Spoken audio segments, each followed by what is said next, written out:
تو طلبہ کرام آپ یہ دیکھیے، جب یہاں تک کہ مسلمانوں کے درمیان اعتقادی فتنے، ائمہ دین پر ظلم رونما ہوا، اور راویوں کا اختلاف اور بدعات و خواہشات نفس کی طرف لوگوں کا میلان ظاہر ہوا، اور نئے نئے مسائل اور ان کے بارے میں علماء کے فتوے اور ہم مسائل علماء کی طرف لوگوں کا رجوع بڑھ گیا، تو علماء کرام نظر و استدلال و اجتہاد و استناد اور قواعد اصول تیار کرنے اور ابواب و فصول ترتیب دینے اور دلائل کے ساتھ زیادہ سے زیادہ مسائل بیان کرنے اور اعتراضات کو ان کے جوابات سمیت ذکر کرنے اور اصطلاحی کو خاص معنی کے مقابل میں متعین کرنے اور مذاہب و اختلاف بیان کرنے میں لگ گئے۔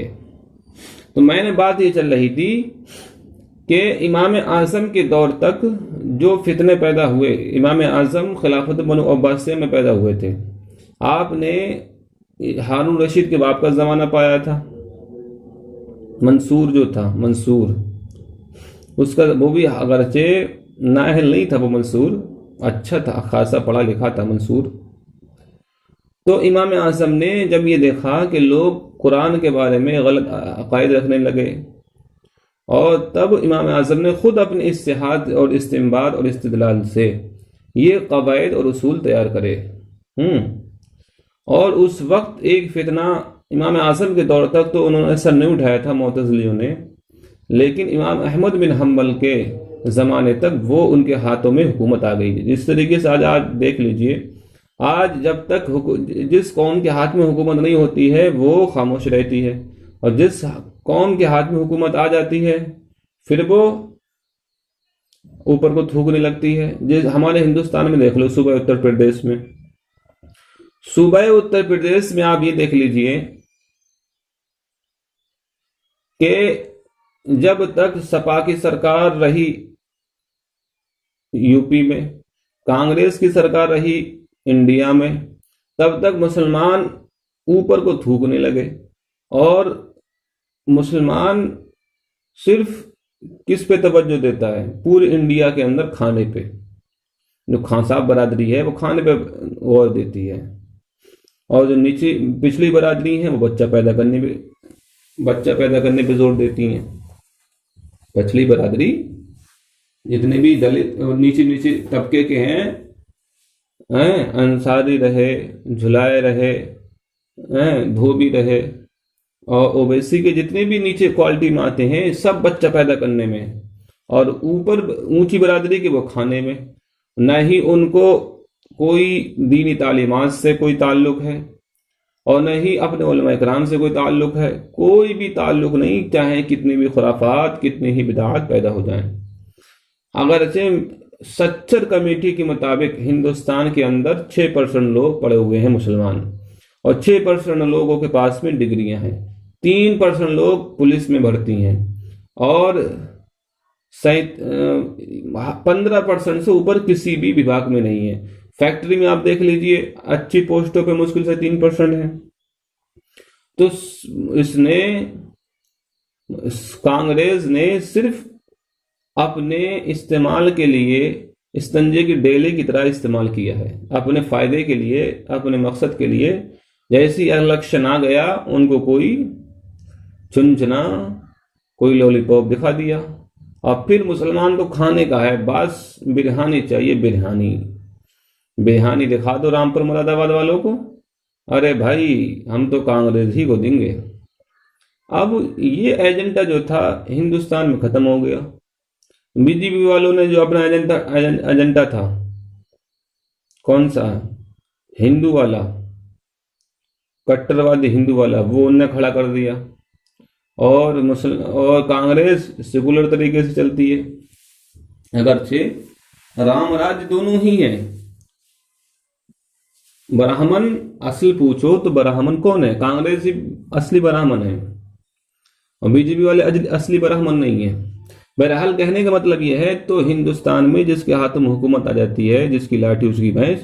اب ہمارے شیعہ جو ہیں ان کے ہاتھوں میں بھی حکومت آ گئی ہے ایران میں، اگرچہ وہ بھی پٹ جاتے ہیں، اسرائیل سے پٹ جاتے ہیں، امریکہ سے پٹ جاتے ہیں، اور دیوبندی ان کے پاس میں بھی 2-3 ملک آ گئے ہیں، حکومت آ گئی ہے۔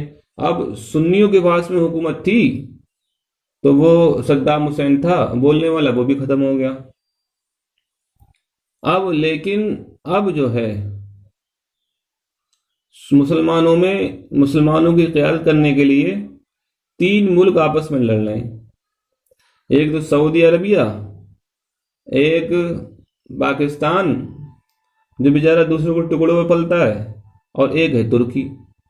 اب ترکی حقیقت میں بن سکتا ہے کیونکہ اس کی سپر پاور وہ رہ چکا ہے 600 سال تک، اور وہ جو ہے سعودی عربیہ اس کی جی ڈی پی بہت اوپر ہے، اس کے پاس میں روپیہ پیسہ پرتی ویکتی آئے بہت اوپر ہے، مگر میرے بھائیوں دل نہیں ہے، دل ہے تو ایمان نہیں ہے۔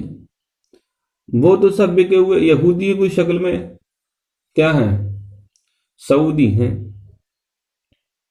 سعودی کی شکل میں یہودی۔ تو کہنے کا مطلب یہ ہے جس کے ہاتھ میں لاٹھی اسی کی بھینس۔ تو اب معتزلی کے ہاتھ میں بھی حکومت آ گئی، تو عبد الوہاب کے ہاتھوں میں جب تک حکومت نہیں تھی، جب تک اس کے مشن تیزی سے نہیں چل رہا تھا، جہاں حکومت آئی وہیں پر اس کا مشن بھی تیز چلنے لگا۔ تو اب کہنے کا مطلب مقصد یہ ہے ہمارا،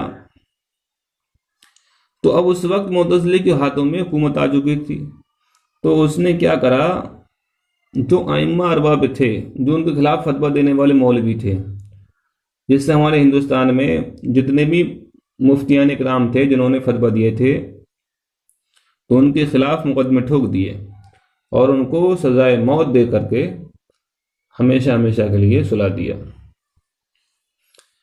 تو علامہ کفایت احمد کافی، عنایت احمد کاکوروی، فضل حق خیر آبادی، یہ بڑے بڑے علماء، یہ موت کی گھاٹ، انہوں نے شہادت کا جام پی لیا دیش کو بچانے کے لیے۔